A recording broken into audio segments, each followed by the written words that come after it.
A released video has shed more light on foreign military aid to ISIL Takfiri militants in Iraq.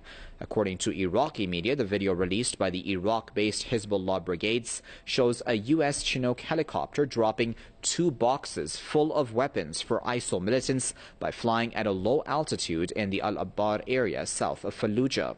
The video has been recorded on February the 9th. Earlier, there were reports that some U.S. helicopters landed in Fallujah, which is the main base of Takfiri militants in Iraq. The reports fueled speculation that the U.S. is providing militants with weapons. That prompted Iraqi lawmakers to urge the government to open an investigation into that matter.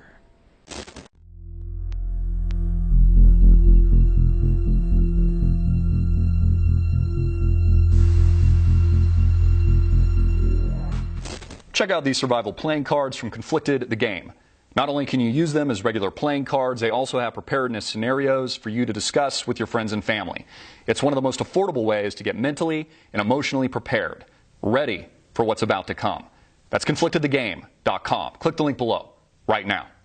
Hey everybody, I'm Christopher Green. You're tuning into AMTV, Alternative Media Television. It is Thursday, February, and Greece is burning into a big pile of shit, and it's just awesome. The Eurozone is collapsing. The people of Greece are suffering, obviously, so it's on its way out. It's a Grexit, it's an exit, it's assured. It's not a 50% probability, folks. It's a 100% probability. But you know what? A lot of people aren't interested in that. They're more interested in ISIS at the moment. You know, the Israeli Strategic Intelligence Service or the Israeli Secret Intelligence Service. ISIS, ISIL, the new boogeyman that Obama is promoting. You know, is it possible that ISIS is a creation of the CIA or the Pentagon or the National Spying Agency or perhaps Mossad overseas in Israel? In fact, that's the exact accusation being made by the president of Sudan, the head of Hezbollah. They say it's just a creation of the State Department, just like Al-Qaeda was, just like Al-Qaeda. And I thought Osama bin Laden was dead. I thought Obama had stomped out the evildoer. I thought they kicked his dead body, his carcass, off a U.S. warship in order to give him a proper Muslim burial. They didn't take a photograph. They didn't even do a tweet pic or send it out on Vine. Of course, there's no DNA evidence, not a shred of proof, even though it cost taxpayers the war post-George W. Bush era over $1 trillion+. Thousands of American lives, tens of thousands of people wounded on false pretenses. Remember, it was George W. Bush's WMDs, weapons of mass destruction, which turned out to be total bullshit, turned out to be a falsehood, turned out to be a lie.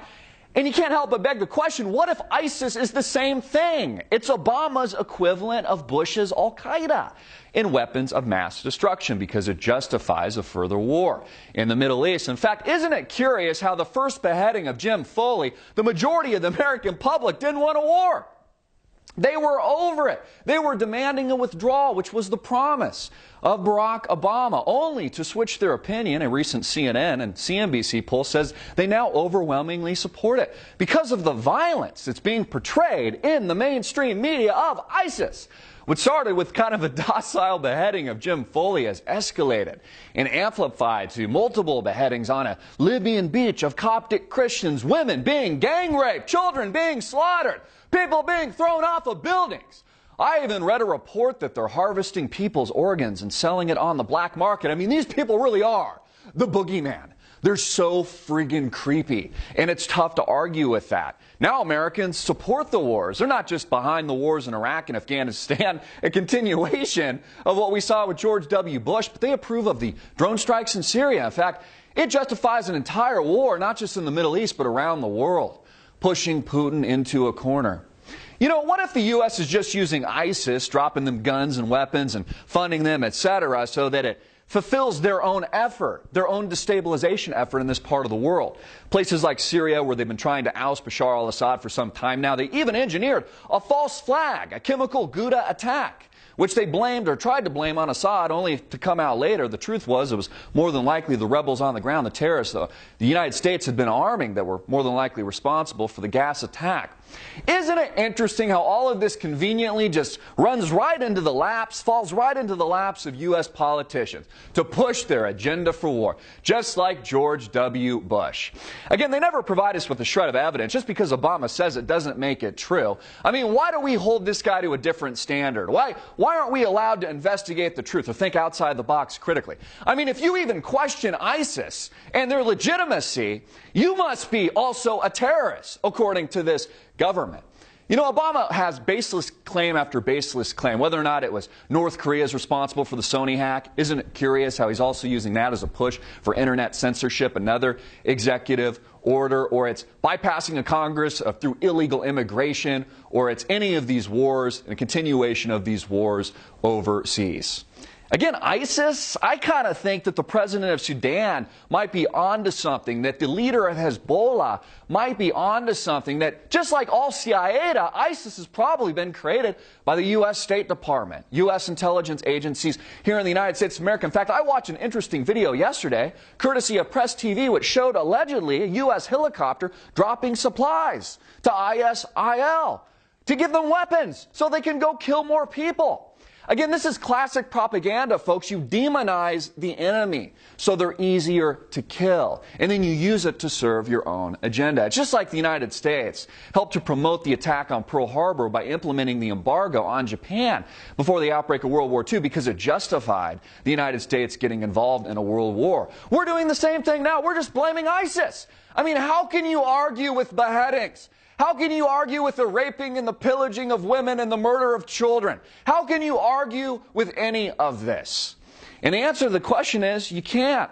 That's why it's a perfect tool. That's why it's psychological warfare. It's being engineered to impregnate into the people's minds of America, and not just around the world, that this is why we must go to war. It's not the same thing with the Charlie Hebdo attack. It just pushes that anti-Muslim agenda, this war against evil and the good guy. Here in the United States, we're always the good guy, you know? We always got like a little angel cap on and angel wings. We're like the choir boy, you know, of the world. We're always good. Obama's so good, but everyone else is evil. You know, Putin is the next Hitler.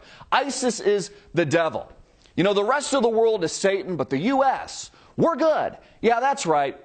Again, you know what? President of Sudan's probably right. The leader of Hezbollah's probably right. The only terrorism and the only terrorist responsible for what's happening in the Middle East is probably coming from the State Department, probably coming from the United States federal government to serve our own agenda, to push a narrative of war, a continuation of these wars in the Middle East. And it's all boiling over. I'm Christopher Green. Get this video out everywhere, make it viral, hard hitting it in your face, and click the link below to support our sponsor.